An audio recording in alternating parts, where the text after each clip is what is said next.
A young woman is mocked in a crowded canteen, her voice trembling, until a quiet man in an old uniform steps forward and says just 4 words that make everyone freeze. "Leave her alone now." Mocking laughs burst out. Hot coffee splashes onto his chest. He stays silent, just places a hand on his dog's back, stopping the attack. It's ready to launch. Then the dog shifts. Its metal badge flashes. A name appears. Soldiers freeze. They realize he wasn't holding the dog back. He was holding himself back. Before we begin, tell us where you're watching from and subscribe for more stories of faith, courage, and the miracles God hides in the darkest places. Winter noon in Denver, snow resting on roofs, air sharp, wind humming faintly across quiet streets. The first thing Ethan Miller noticed that afternoon wasn't the cold or the dim winter light, but the silence, the peculiar silence inside him that felt nothing like peace. He walked through the doors of the Veterans Community Canteen with measured steps, Shadow following closely. Ethan had walked into many rooms before, interrogation bunkers, ship holds vibrating with engines, briefing tents half a world away, but this place pressed differently against his chest. Perhaps because it wasn't a battlefield, perhaps because it should have felt safe, yet didn't. The warmth inside smelled of soup, instant coffee, reheated bread, and something else. Longing, maybe. Ethan waited in line, Shadow curled against his boot instinctively as though sensing tension in Ethan's breathing. Ethan wasn't hungry. Hunger had become abstract over the years, something obeyed only to keep functioning. But routine kept him steady, and steadiness kept him from tipping into the abyss of memory. Ahead stood a woman cradling a coat-wrapped infant and juggling a threadbare purse, her movements slow and careful, like someone trying not to appear desperate. Ethan saw himself in that hesitation and hated it. He adjusted his collar as though straightening the fabric could straighten the storm inside. Keep the distance, he told himself. Just eat. Stay calm. Stay unknown. But life rarely respected distance. The woman dropped her card. It clattered onto the floor. Ethan stepped forward to help, but someone else arrived first. An impatient young soldier named Lucas, with too much volume and too little restraint. Lucas barely looked at the woman. He looked everywhere, except her eyes, muttered something sharp enough to amuse his friends, but quiet enough to deny later. The kind of remark made by someone who hadn't learned that strength was not measured by who you belittled. Ethan inhaled slowly. The air tasted like metal. Shadow's ears twitched, sensing Ethan's pulse before he did. When the line shifted, the woman stumbled into Lucas, and a drop of coffee splashed onto his hand. Lucas reacted as if scalded, snapping, "Watch it." Ethan opened his mouth to speak, but Lucas turned, temper sparking, and recklessly flung the rest of his coffee outward. Hot liquid splattered across Ethan's chest, dark streaks staining old uniform patterns that never washed out of memory. The heat barely registered. Inside, Ethan was elsewhere. Salt wind, iron decks, voices cut by radio static, a flash of light swallowed by dark water, and silence. A silence just like this moment, just before everything went wrong. Shadow surged forward with a sound Ethan hadn't heard in years.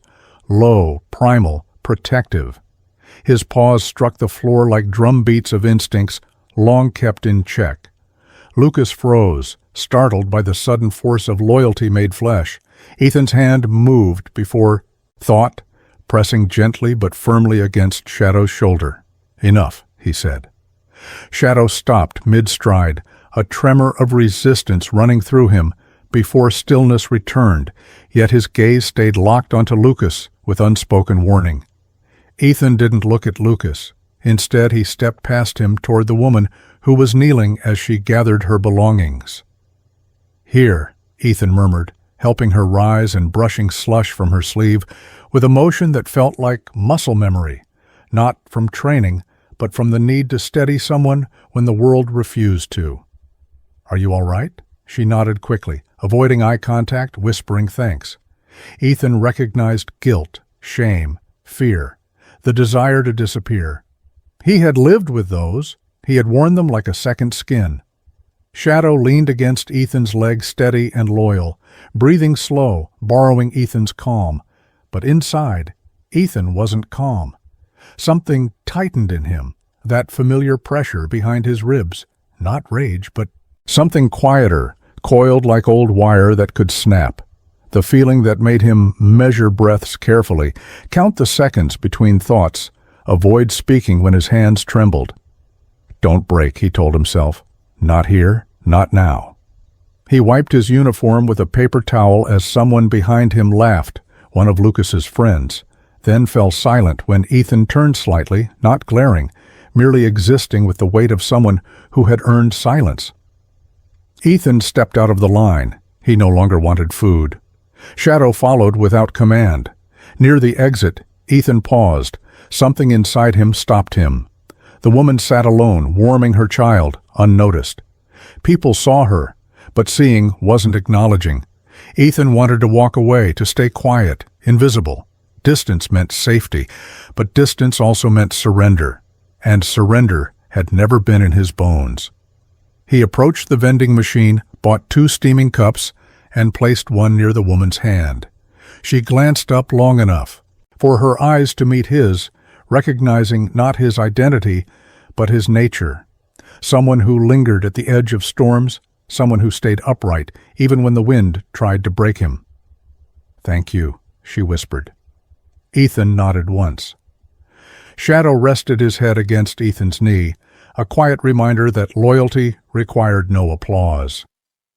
Across the room, Lucas stared with confusion and pride wounded, unable to understand how someone could endure humiliation without striking back. But endurance was its own battlefield, and Ethan was still fighting a war no one else could see. Ethan turned toward the exit. Outside, winter wind greeted him like an old enemy who once protected him. Snowflakes brushed his face like falling ash. Shadow walked close enough for warmth, far enough for space. As the door swung shut behind them, Ethan felt silence rise again. Not peaceful, not hostile, just heavy. A silence holding back the tide of memories threatening to drag him under. He breathed in once. He breathed out once, and he kept walking. Winter morning in Denver, sky pale, sidewalks dusted with thin snow, the city moving slower than usual. Ethan returned to the veterans' canteen the next day, not because he wanted to, but because routine had become the scaffolding that kept his mind from collapsing inward. The memory of coffee hitting his chest the day before lived under his skin like a faint burn, not in the fabric, but in the quiet after it happened, in the way the room had watched and then pretended not to. Shadow trotted at his side, close enough that Ethan could feel the subtle pull of the leash even when he was not really paying attention, that steady anchoring presence that had followed him through so many versions of himself. He paused outside the entrance, gloved hand resting on the door handle, letting the cold seep into his fingers as if it could cool whatever still smoldered inside. He did not want another scene. He did not want to see the young soldier's face again, not because he hated him, but because he recognized something too familiar in that reckless anger. It reminded him of a younger version of himself, back before the ocean and the night and the names etched into his memory had sanded the edges off his pride. Inside, the canteen buzzed in a low, scattered way, the kind of murmur that filled space but never really broke the loneliness. Ethan stepped in, shoulders automatically scanning the room, a habit that had never quite left him. He noted exits, clusters of people, where the staff stood, where Shadow would have room to move if something went wrong. Nothing was wrong, just trays, tables, uniforms, a few civilians trying not to look out of place. The woman from yesterday was not there. He felt an unexpected flicker of relief, and underneath it, a smaller flicker of disappointment. He had not even asked her name. He joined the line without comment, eyes on the menu board, that he was not truly reading. Shadow settled at his heel, body still but senses alert, as if the dog had decided that this place, with its forced cheer and buried exhaustion, was another kind of deployment. Ethan tried to slow his breathing. He had been taught to control his pulse for operations, to steady his hands while the world tilted and roared around him. Yet here, in a cafeteria with plastic trays and a weak coffee, he had to remind himself to relax his jaw. When he finally became aware of it, he realized he was clenching his teeth so hard his head hurt. A voice cut through the air, older, roughened by years, but not hostile. "Mind if I say hello to your partner there?" Ethan turned slightly.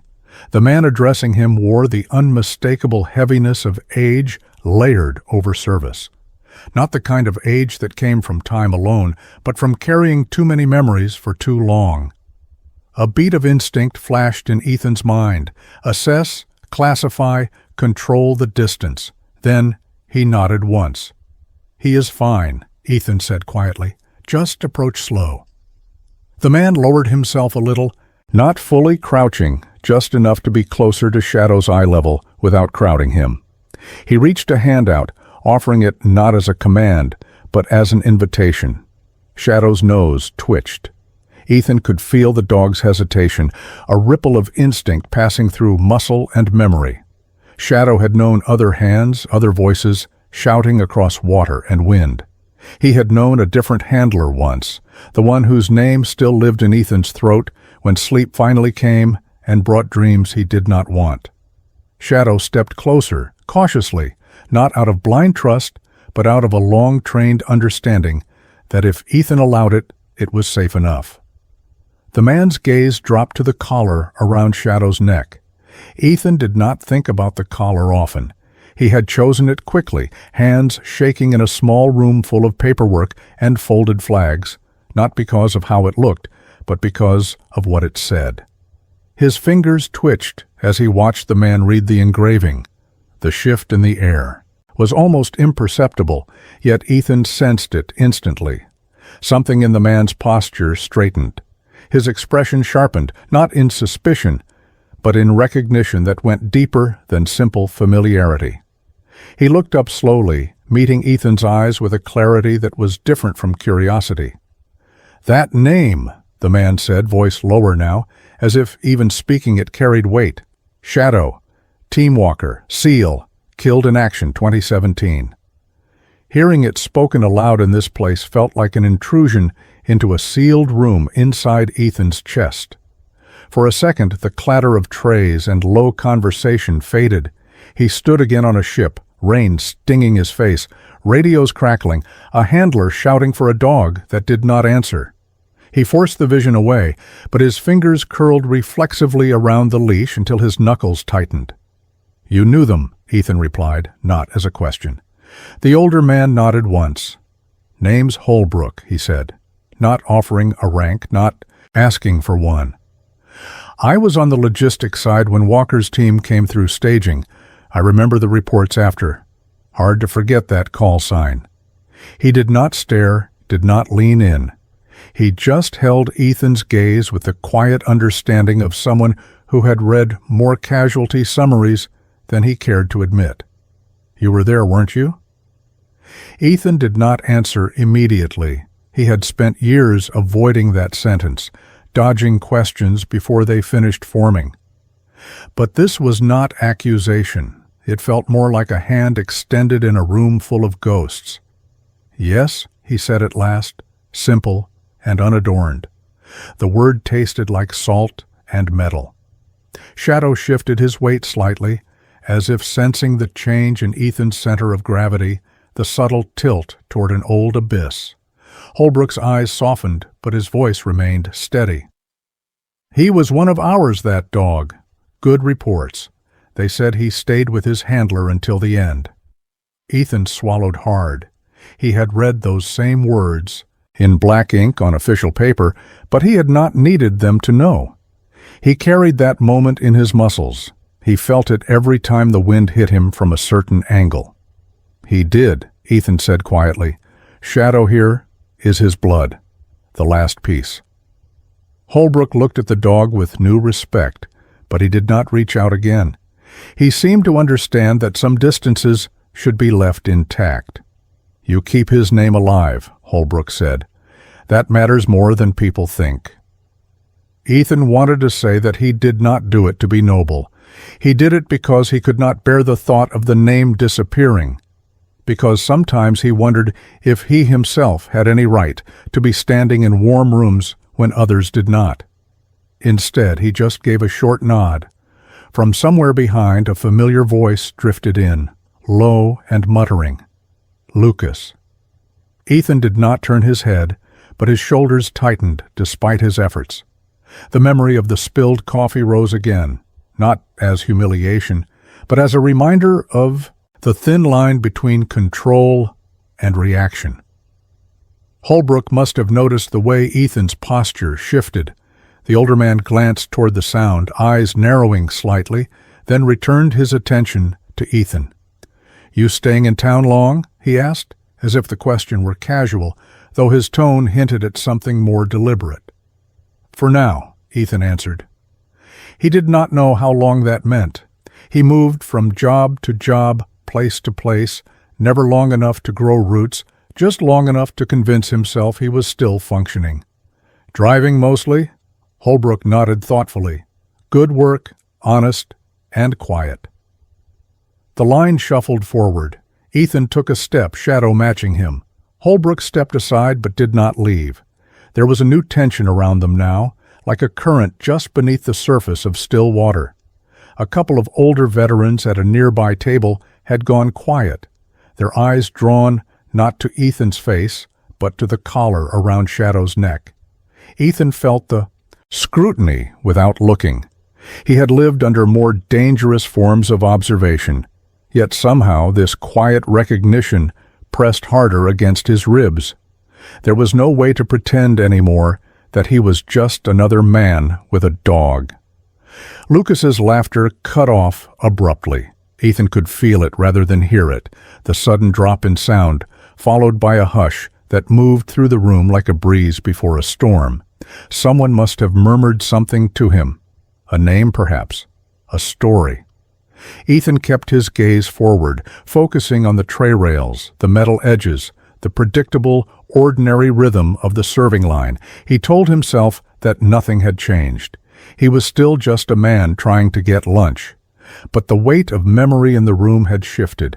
People who had never seen him before now looked at him and saw something they thought they understood, a label pinned over scars they would never really know.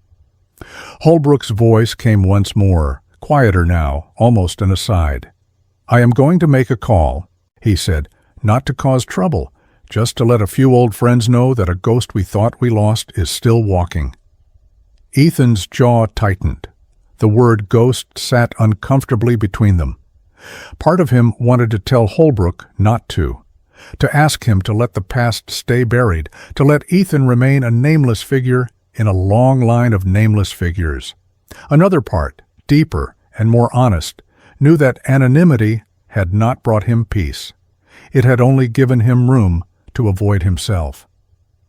"Do what you think is right," Ethan replied, trying to keep his voice neutral, though he could hear the strain at the edges. "I am just passing through." Holbrook studied him for a long heartbeat, as if weighing something unseen. Then he nodded once. "You may think that," he said, "but sometimes the places we pass through are the ones that finally ask us who we really are." The tray in front of Ethan slid forward. The server asked what he wanted. He answered on autopilot. His thoughts were somewhere else entirely, following the invisible path of whatever call Holbrook was about to make, imagining voices on the other end, hearing his name again after years of silence. When he finally took his seat, Shadow lying close, Ethan could feel eyes on him from different corners of the room. Not hostile, not yet, but curious, cautious, reverent in some cases, resentful in others. Lucas hovered near his group, no longer loud. His expression was uncertain, like someone who had discovered that the man he threw coffee at was not who he had assumed. Ethan stared at his food without really seeing it. He felt the thin chain of Shadow's collar between his fingers, the engraved metal pressing lightly into his skin as he turned it once, then let it go. Outside, the wind picked up, rattling the windows with a soft, persistent tapping, like fingers insisting on entry. Ethan wondered, with a tightness he did not want to name, how long it would be before whoever answered Holbrook's call walked through those doors and looked for him by name. Snow clouds drifted low over Denver, muting sunlight and turning every building into a quiet silhouette, as if the city itself held its breath without knowing why. Ethan returned to the canteen later in the week. Though not immediately, he had told himself he needed space, but the truth was more complicated. Routine felt safe, yet ever since Holbrook read the engraving on Shadow's collar, routine no longer meant anonymity. Something had shifted, and he felt the pull of it like a tide he could not resist. He walked with his hands in his pockets, Shadow pacing close, moving with the same alertness that had once been instinct in the field. Ethan hesitated only briefly at the entrance, searching himself for calm before stepping inside. The room looked almost identical to the last time he had been here. The clatter of utensils, the hum of casual conversation, jackets draped over chairs, trays stacked near the entrance. Yet the air felt different, as if unseen threads stretched between the tables, drawing glances toward him even before people turned their heads. Ethan could sense curiosity scanning him like radar, though no one approached. He ordered without much thought, finding a seat near the window, not because he wanted distance, but because he needed light. Shadow settled beneath the table, head resting on crossed paws, watching the doorway in silence. Ethan traced a finger along the edge of his cup, not drinking yet. He thought of Holbrook's voice when he had said he would make a call. Was it curiosity, respect, or an attempt to reconnect scattered fragments of a past no one had properly mourned? Ethan felt the weight of that choice, his own silence complicit in how long he had allowed himself to drift. Every so often Shadow lifted his head, ears perked at subtle sounds. Ethan could not read the dog's thoughts the way he once read radio signals, but he recognized the stillness that meant anticipation. Shadow remembered too. He always remembered. Ethan gripped the leash lightly under the table, a reminder that the past did not belong solely to him. Minutes passed. A chair scraped nearby, jarring Ethan from his thoughts. Someone sat at the next table, back to him at first, fiddling with a fork as if buying time. Ethan did not look directly. He let his peripheral vision form the outline instead. Short hair, civilian coat, posture both hesitant and taut. When the person finally turned slightly, Ethan saw a face he recognized from glimpses around the neighborhood, someone who had worked at a local gear shop. Not a stranger, but not someone he had ever spoken to. The man cleared his throat once before speaking, voice low enough not to draw attention, but steady enough to show intention. "Heard someone said your dog's name carries history." Ethan stared at his cup before turning toward the voice. He offered no confirmation, no denial. The man nodded as if that was answer enough. He tapped the surface of his tray as though afraid to look directly at Ethan for too long. "Lost my brother in Kandahar," he continued. "Someone told me the dog was connected to Team Walker.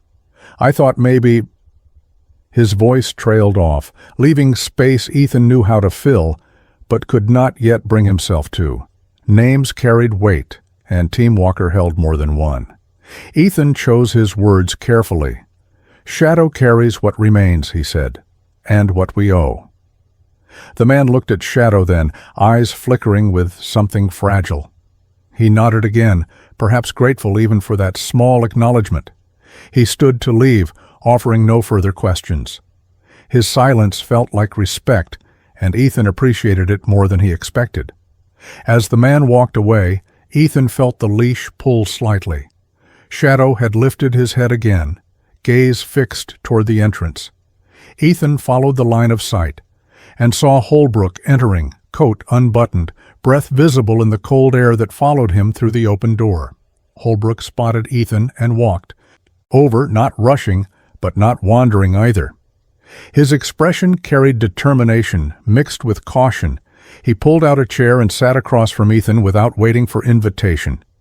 Ethan braced himself for whatever came next. "I made the call," Holbrook said. The sentence landed with the weight of a closed file. Ethan inhaled slowly, letting the air fill his lungs before speaking. He did not ask who Holbrook had contacted. He already knew what that implied. "He picked up," Holbrook added, meaning someone with authority, someone who remembered Ethan not as a drifter, but as part of something carved into military reports. Holbrook folded his hands as if containing something restless beneath his skin. "They thought you were gone too, after the blast. Word was unclear. People move on because they have to, but sometimes memory lingers." Ethan nodded, feeling pressure behind his ribs. He had not disappeared accidentally. He had stepped away deliberately, carrying guilt like a rucksack he refused to set down. Holbrook watched Ethan's reaction carefully before continuing. "Someone might come looking, not today, not tomorrow, but soon. They said they wanted to check on the dog, on you." Ethan's grip tightened under the table. Shadow let out a soft exhale, as if sensing that something long buried was rising. Ethan closed his eyes for a moment, recalling voices on radios, thunder of rotors, boots sinking into sand, someone shouting, "Cover me," names drowned by wind. He opened his eyes again. The cafeteria around them buzzed, yet he felt outside of it, as if the world had thinned to only this conversation. "I did not plan to be found," Ethan murmured. Holbrook leaned forward slightly. "Maybe that is why you came back here," he said. "You might not want it, but maybe you need it." Ethan's jaw tightened, not in anger but in recognition. He had avoided therapy, avoided reunions, avoided anything that forced him to speak aloud what he carried. But the dog had been the one truth he never abandoned. Shadow shifted closer, resting his head against Ethan's boot, as if insisting the present still mattered more than memory. The subtle weight grounded him. Holbrook pushed a folded paper across the table. Ethan did not pick it up yet. "It is a contact, someone who still cares about that dog," Holbrook said, "and maybe about you too. Depends on how much you let them." Ethan believed him. Beneath the fear of being known again, beneath the dread of confronting his own survival, there flickered something he had not felt in years. The possibility of connection not rooted in pity or reverence, but in shared responsibility for what Shadow represented. Before Ethan could decide whether to unfold the paper, footsteps echoed from the entrance. Lucas walked in, not alone this time, but quieter than before, expression subdued. Conversations dimmed slightly, as if the room remembered. Lucas paused when he saw Ethan and Shadow at the table with Holbrook. There was no anger in his face, but something unsettled lingered, something searching. Ethan held his breath. Luke's eyes dropped briefly to the collar around Shadow's neck, then lifted to Ethan with a mix of regret and confusion. He approached slowly, hesitating before speaking. "I did not know," Lucas said, voice low. A simple sentence, but one that carried apology without forcing it into words. Ethan nodded once, acknowledging the attempt without granting forgiveness prematurely. Lucas swallowed hard, thumb tapping the side of his own tray. "Is it true?" he asked, not specifying what, because he did not need to. Ethan placed his hand on Shadow's collar, feeling the cool metal of the engraving through gloves.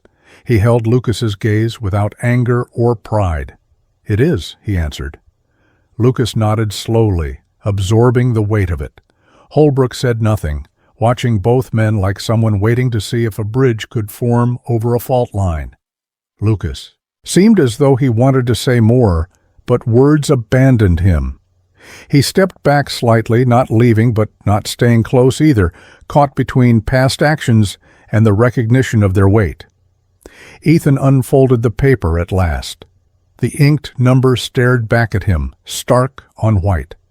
A familiar name etched in memory stirred beneath the surface of his mind, rising like something long submerged.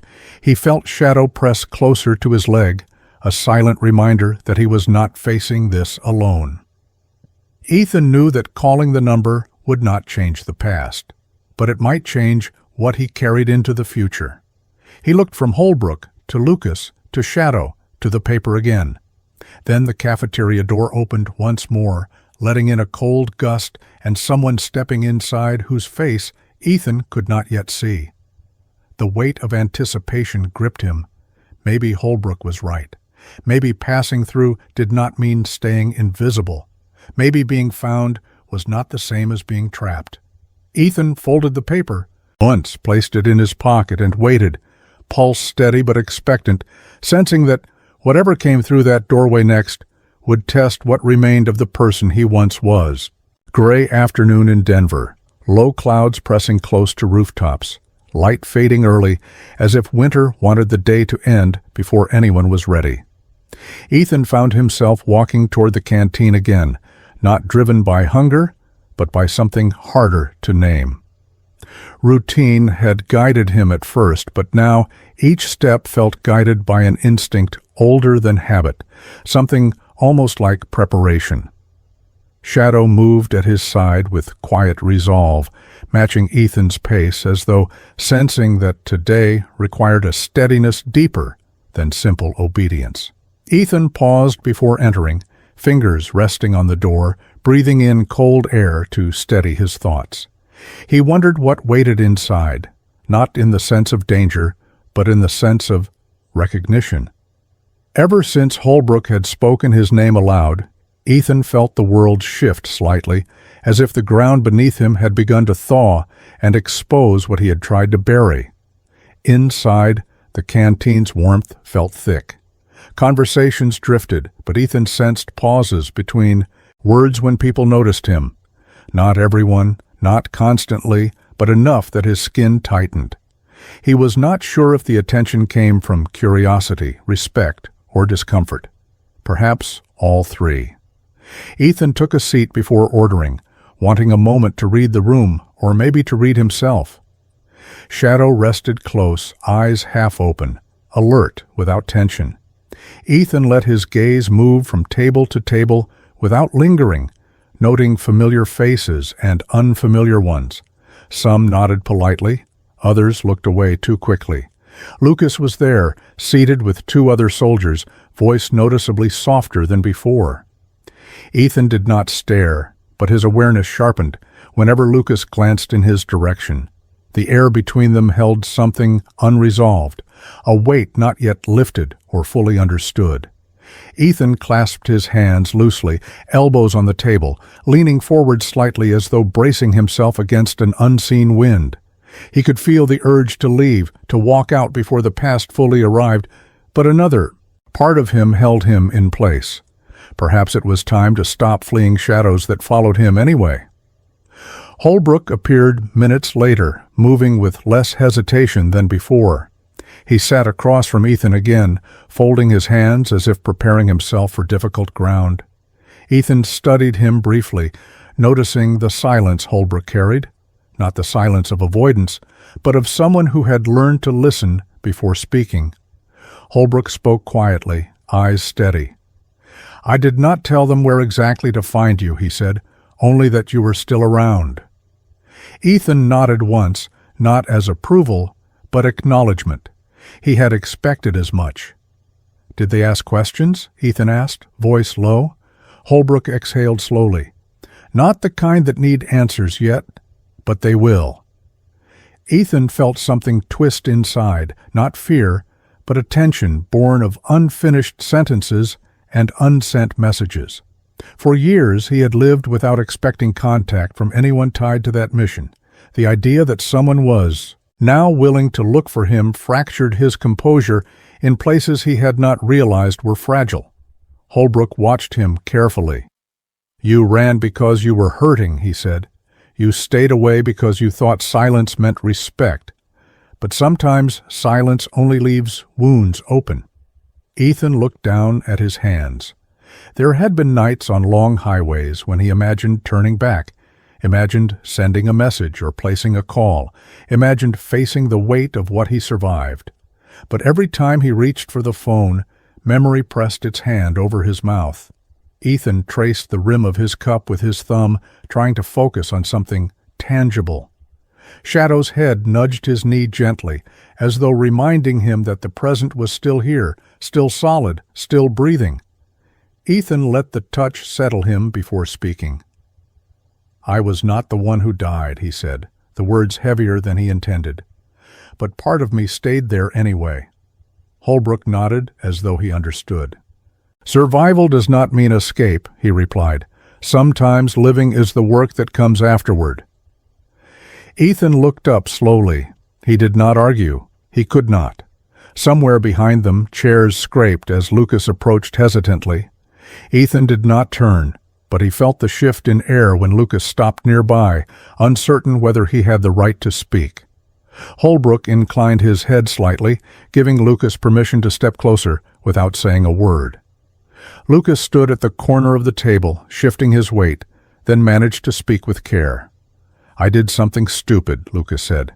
"I did not know who you were. I did not know anything."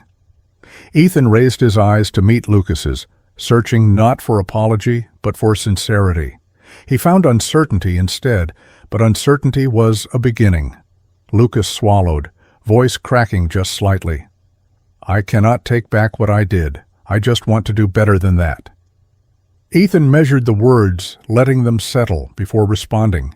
He had known men who apologized too quickly, as if speed erased consequences. Lucas was not rushing. He was struggling, and struggle meant effort. Ethan allowed a small nod.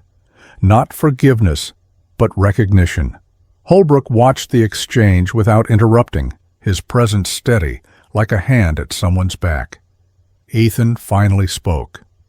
"Knowing someone's past does not tell you who they are now," he said quietly. "But how you act next does." Lucas nodded, relief flickering across his features, though uncertainty still anchored him.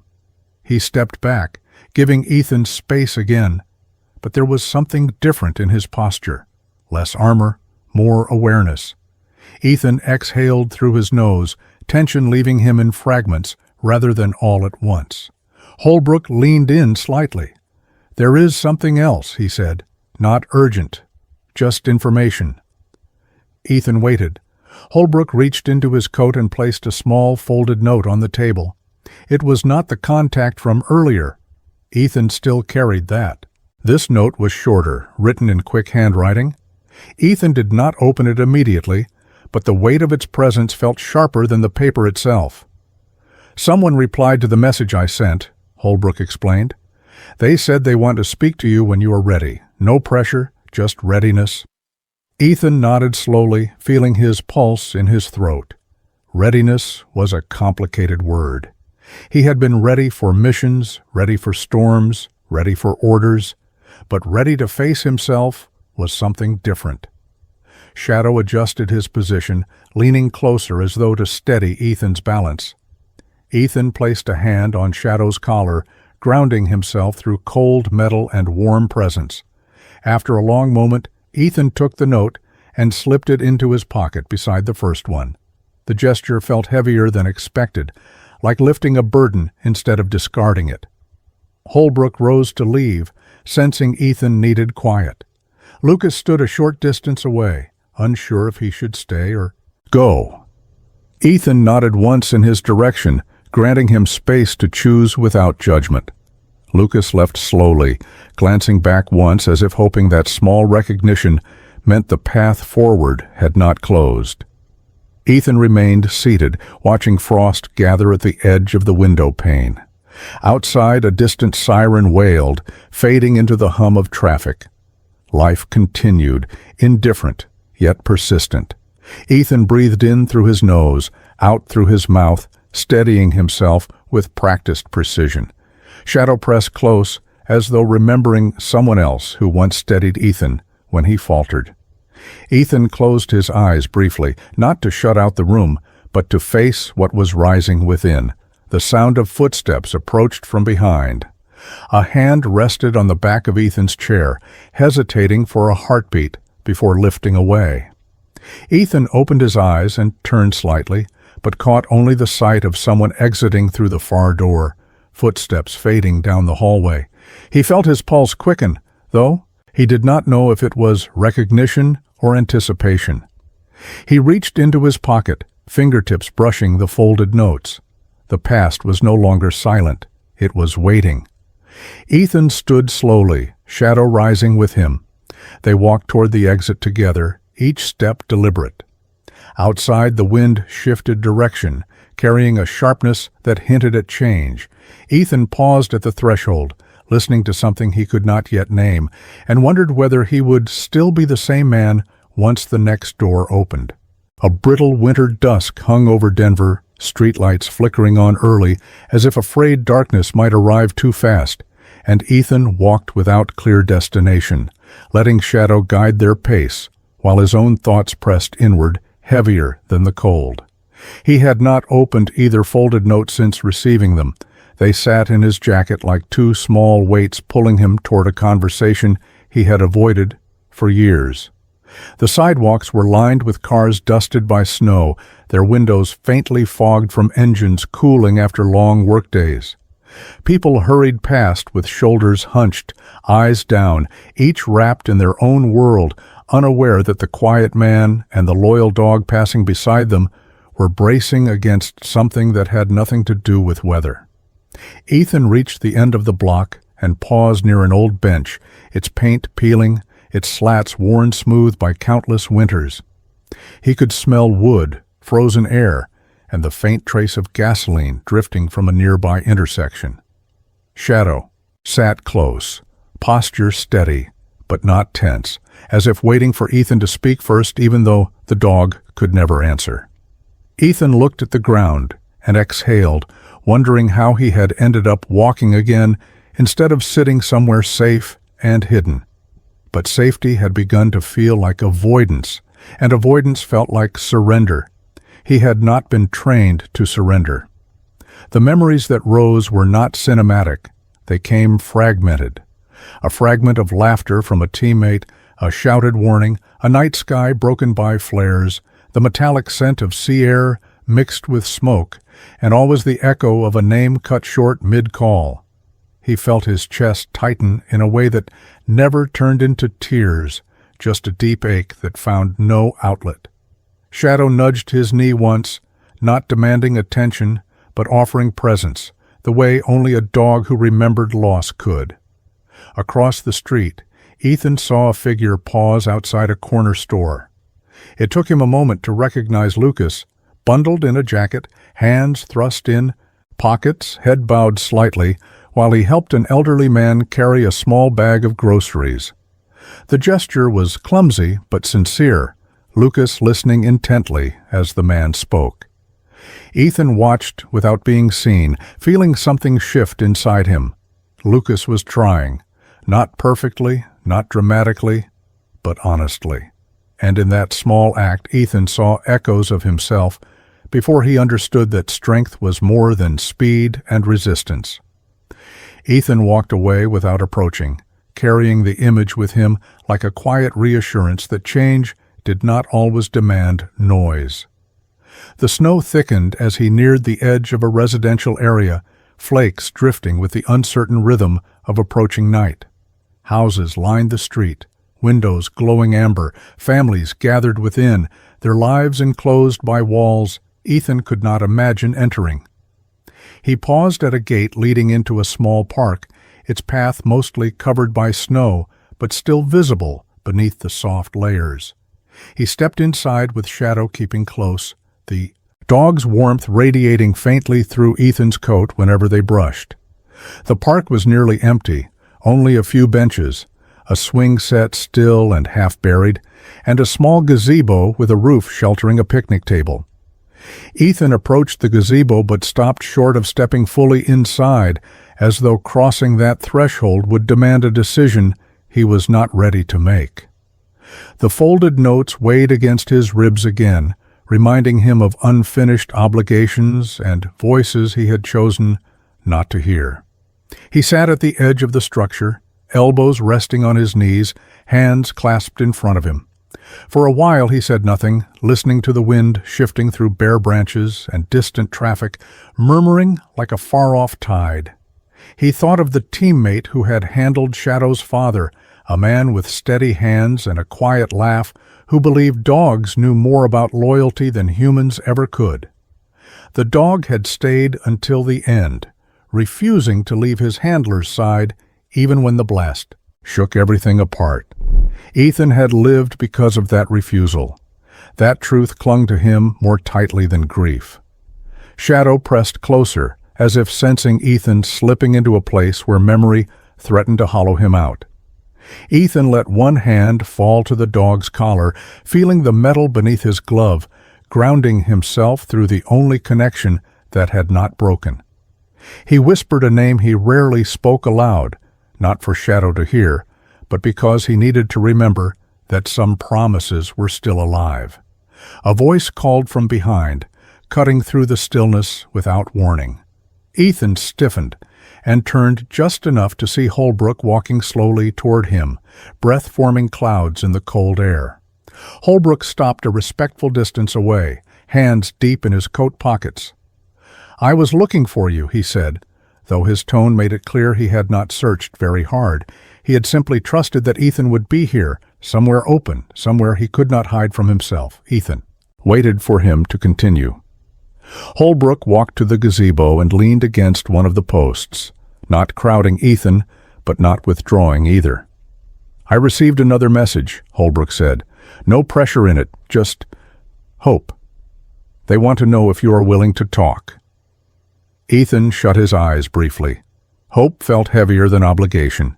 He did not respond, unsure whether silence meant refusal or preparation.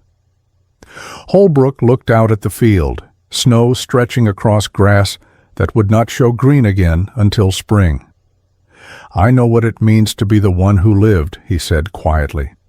"I know what comes with that, how it twists you into someone you don't always recognize." Ethan lifted his gaze slowly, surprised. Holbrook gave a small nod. "You are not the only one who stayed behind. Sometimes survivors spend the longest time trying to prove they deserve air." Ethan inhaled through his nose, feeling the truth strike him deeper than he expected. He had never heard it spoken so plainly. Holbrook stepped back, preparing to leave. "There's no right moment," he said. "Only a moment when staying silent costs more than speaking." Ethan nodded, though the motion felt heavy. Holbrook turned and walked toward the gate, leaving Ethan alone again. But it was a different kind of alone, like someone had left a light on in another room. Ethan stared at the folded notes once more, their edges softened by time spent untouched. He knew opening them would not resurrect anyone, but maybe they could restore something of himself he had allowed to numb. Shadow shifted, nudged Ethan's arm, and let out a low breath that sounded almost like encouragement. Ethan stood slowly, feeling the weight of the notes and the weight of expectations, not imposed by others, but by the memory of those who had trusted him. He walked out of the park and followed the sidewalk back toward town, the cold bit at his ears, sharp and real, reminding him he was still here as he approached. The first intersection, his phone vibrated in his pocket. The screen lit up with an unknown number, but the city code was unmistakable. Ethan froze mid-step.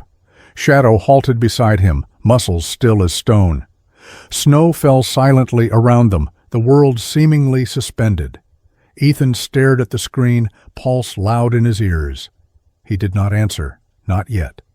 But he did not let the call go unanswered either. He held the phone in his hand until it stopped vibrating, his breath slower now, his resolve shifting. The call had not been a warning, it had been an invitation. Ethan slipped the phone back into his pocket and whispered to Shadow, voice barely audible against the winter wind. "Not yet," he said, "but soon."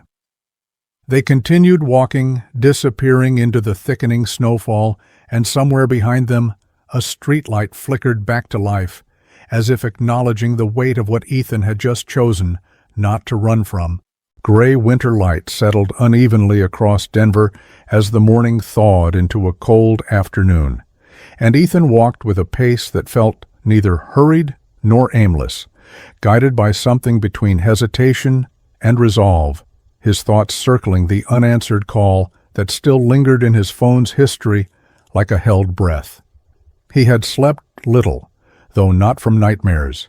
Instead, silence twisted through the dark hours, pulling memories into patterns he could not fully decipher, leaving him awake but not restless, contemplative rather than tormented, as though some part of him accepted that the past was no longer content to remain buried. Shadow moved beside him with steady certainty, not questioning the route, only matching Ethan's rhythm, sensing his inner tension in the subtle stiffness of his shoulders and the way his hands clenched and released, as if searching for an anchor. Ethan stopped near the riverbank where thin sheets of ice clung to the shoreline, water flowing beneath slow, muted currents. He leaned against the railing and let the cold metal bite through his gloves, grounding him with its certainty. He imagined answering the call, imagined the voice he might hear, perhaps someone from logistics, perhaps someone who trained Shadow's father, perhaps someone who had once carried the weight Ethan now held alone. The possibilities pressed against him with equal parts fear and longing, as if the smallest voice from the past could shatter the fragile balance he maintained or finally steady it. A distant shout drew his attention. Across a snowy field bordering the river walk, Ethan spotted Lucas working with a few volunteers to clear pathways buried from earlier snowfall, their movement slow but determined, shovels scraping rhythmically against ice. Lucas was listening attentively to an older man giving instructions, posture humble rather than guarded. He paused to help a younger volunteer adjust their grip, demonstrating patiently, his voice calm. Ethan watched silently, feeling a strange warmth settle beneath his ribs, something like relief but quieter, because seeing Lucas strive to be better did not erase the past, yet it made the future less heavy. Ethan turned away before Lucas could notice, letting the image remain unspoken proof that change was possible, even if gradual and imperfect. He walked further into town, stopping briefly outside a small church where a short line formed at the entrance, volunteers distributing warm clothes and blankets. Ethan almost kept walking, but something in the slow, careful movements of the volunteers tugged at him. For a moment, he imagined placing his hands inside gloves worn thin from labor, imagined lifting heavy boxes or sorting donations in silence, imagined doing something that eased the weight rather than carrying it alone. But he did not enter. Instead, he continued walking, letting the thought linger like a seed not yet ready to sprout. As twilight approached, Ethan found himself near the edge of downtown, where snow dampened the noise of traffic, and he spotted Holbrook waiting outside a small diner, hands buried in his coat pockets, breath curling into the air in thin streams. Holbrook nodded once in greeting, as though Ethan's arrival were expected but not demanded. They stepped inside, choosing a booth near the window where condensation blurred the street beyond. Ethan did not remove his coat. The warmth from the heater felt intrusive, and he needed the weight across his shoulders to steady his thoughts. Holbrook ordered coffee for himself and water for Ethan without asking, and Ethan did not object. The familiarity felt strange, but not unwelcome. After a brief silence, Holbrook placed his phone on the table, screen down, a gesture that seemed deliberate, signaling that their conversation would not be interrupted unless Ethan chose otherwise. "They left another message," Holbrook said gently, emphasizing neither urgency nor indifference. Ethan's pulse quickened, but he maintained a steady expression, fingers curling lightly around his water glass. Holbrook continued, voice calm. "Not many words, just, 'We hope he's well, and when he's ready, we're here.'" Ethan let those words settle, each syllable stirring something deep inside: gratitude, guilt, fear, perhaps all at once. He imagined dialing the number, imagined hearing a voice shaped by years and experience, imagined facing someone who still remembered the Ethan from before grief reshaped him into a quieter man. The thought made his chest tighten, not painfully, but with the force of recognition. Holbrook watched him carefully, not prying, simply present. Ethan finally spoke, voice low. "I do not know what I would say." Holbrook nodded slowly. "You do not need the right words," he replied, "only honesty." Ethan exhaled a long breath that trembled slightly before evening out. He reached into his pocket and withdrew the two folded notes, placing them on the table between them, not opening them yet, but allowing their presence to be acknowledged. Shadow leaned against his leg, a reminder of loyalty that did not demand perfection, only presence. Ethan stared at the notes as if they were coordinates on a map, leading to a place both familiar and frightening. For a moment silence stretched between him and Holbrook, not avoidance but contemplation, until Holbrook added quietly, "If you are willing, I can accompany you when you call. Not to speak for you, just so you do not stand alone." Ethan felt an unexpected swell of emotion, not dramatic but steady, a warmth that cut through winter air and memory alike. He did not give an answer. Instead, he pressed his palm lightly against the table, grounding himself in the grain of wood beneath his gloves. Holbrook took that as understanding rather than refusal, his expression gentle. Ethan folded the notes again, slipping them back into his pocket with a care that felt intentional, as though admitting their importance was the first step. When they exited the diner, night had fully claimed the sky, streetlights glowing softly through drifting snowflakes. Ethan paused at the curb, Shadow close at his side, Holbrook waiting a few paces away. The city hummed faintly, alive despite winter's hush. Ethan felt his phone buzz once in his pocket, not a call this time, but a voicemail notification from the same number as before. His heart thudded, slow and heavy. He did not reach for the phone. Instead, he let the vibration fade, absorbing its meaning. He turned his face into the cold air and whispered quietly, more to himself than anyone else, "Maybe soon." And for the first time, the word did not feel like hesitation. It felt like movement. Shadow nudged his leg steady and warm, and Ethan rested his hand briefly atop the dog's head, not seeking comfort, but acknowledging it. Holbrook watched without comment, then gestured toward the street as if to say they could walk together or separately. It was Ethan's choice. Ethan nodded once, took a step forward, then another, with Shadow pacing at his side, body poised, spirit unwavering. Snow fell thicker now, turning streetlights into halos and footsteps into soft impressions. Ethan breathed in, tasting cold and possibility. He did not look back, but he did not walk alone. Winter sunlight thinned over Denver as morning lifted into a pale noon, casting long reflections on melting snow and giving the streets a muted glow that felt both fragile and hopeful, as if the city were offering Ethan a quiet place to breathe before he made a choice he had delayed too long. Ethan walked with Shadow beside him, the dog's presence steady enough to remind him he was not navigating the day alone. His phone rested in his pocket like a small promise, vibrating once again earlier that morning with another voicemail from the number he had not yet called. He stopped near a small public garden encircled by iron fencing, benches scattered around dormant bushes that would return in spring. He sat on the cold wood of a bench and allowed himself a long breath that clouded faintly in front of him, letting the winter air cool the warmth in his chest that came from anticipation rather than fear. Shadow remained close, leaning subtly against Ethan's leg as if sensing that whatever Ethan was preparing to do would not only shape his future, but honor what had been lost. Ethan pulled out his phone and stared at the number for several seconds, memories collecting behind his thoughts like a tide rising against the shoreline of his resolve. Then he pressed the screen and held the phone to his ear, heartbeat steady but firm.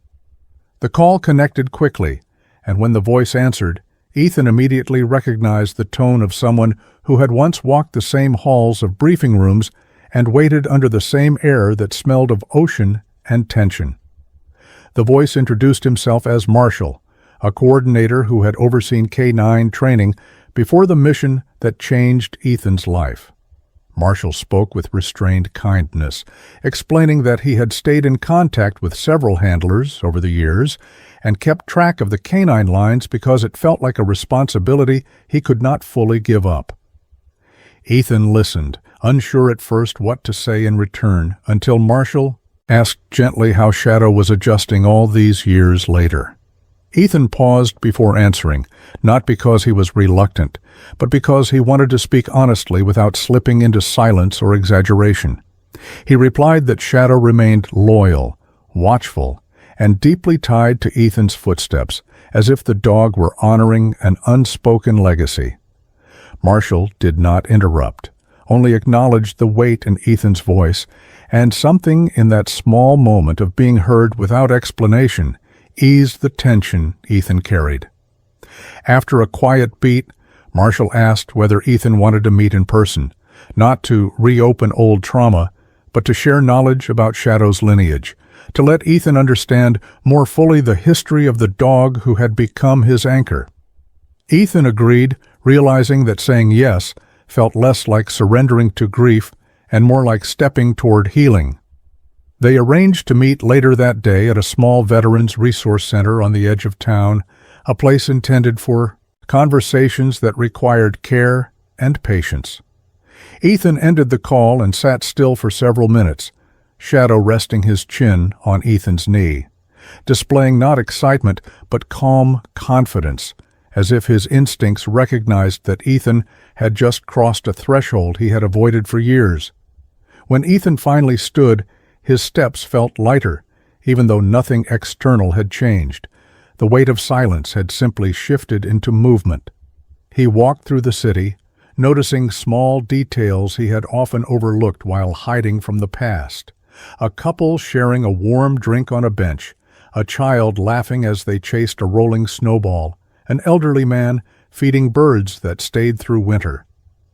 Life continued quietly around him, not demanding anything, simply existing, and for the first time in a long while Ethan felt more part of it than outside it.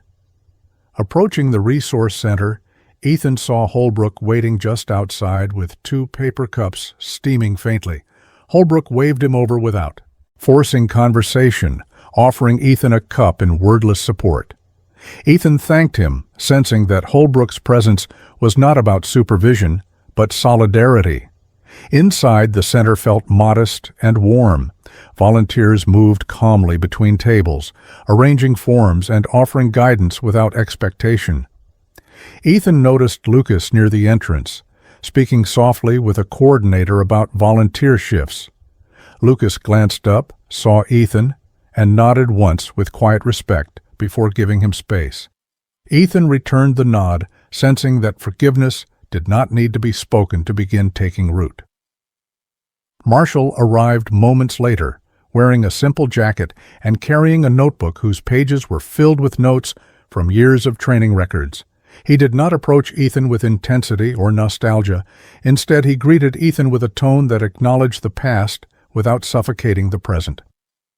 They sat at a small table near the window as Holbrook waited a respectful distance away and Lucas continued his volunteer work across the room. Shadow lay beside Ethan, watchful and calm, responding to the emotional undercurrents rather than the physical presence of others. Marshall opened his notebook and showed Ethan handwritten notes about Shadow's father and the training lineage, explaining how these dogs were selected not only for capability, but for temperament, resilience, and capacity for deep bonds that could endure through hardship. Marshall spoke briefly about the handler who had trained Shadow's father, noting how that handler believed loyalty was not something taught, but something awakened when trust was earned. Ethan listened closely, feeling emotions rise that were neither overwhelming nor suppressed, but balanced, as if the act of learning about the past helped restore something within him. He shared memories in return, not of trauma, but of small moments on deployment when Shadow's father had waited silently beside Ethan, offering companionship without question. Marshall listened without judgment, allowing Ethan to speak until his voice steadied.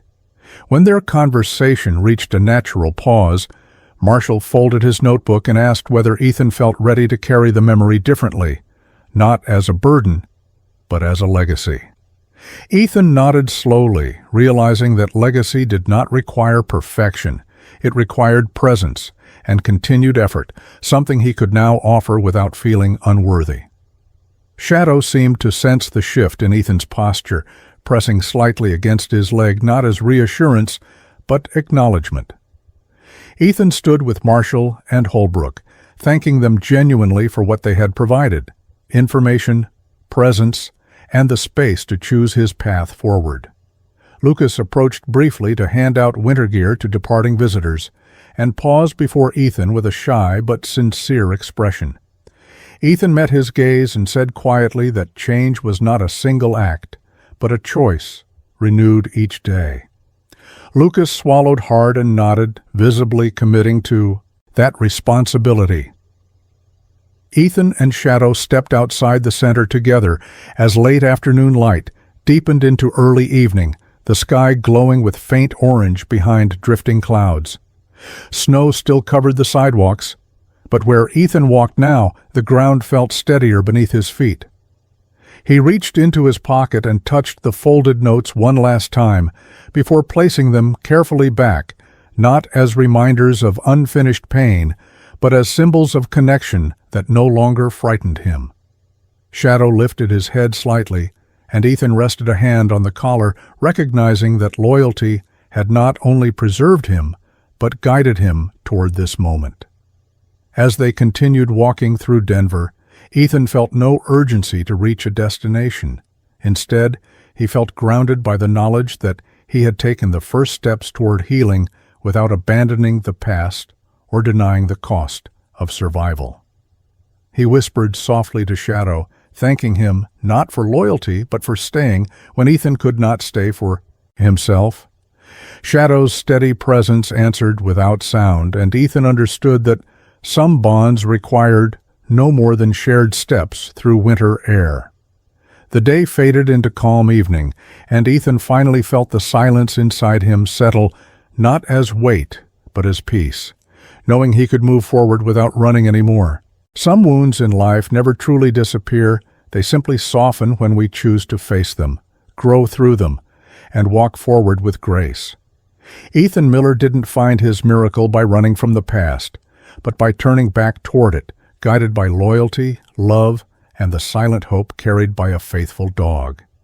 Sometimes God does not speak through thunder, fire, or blinding light.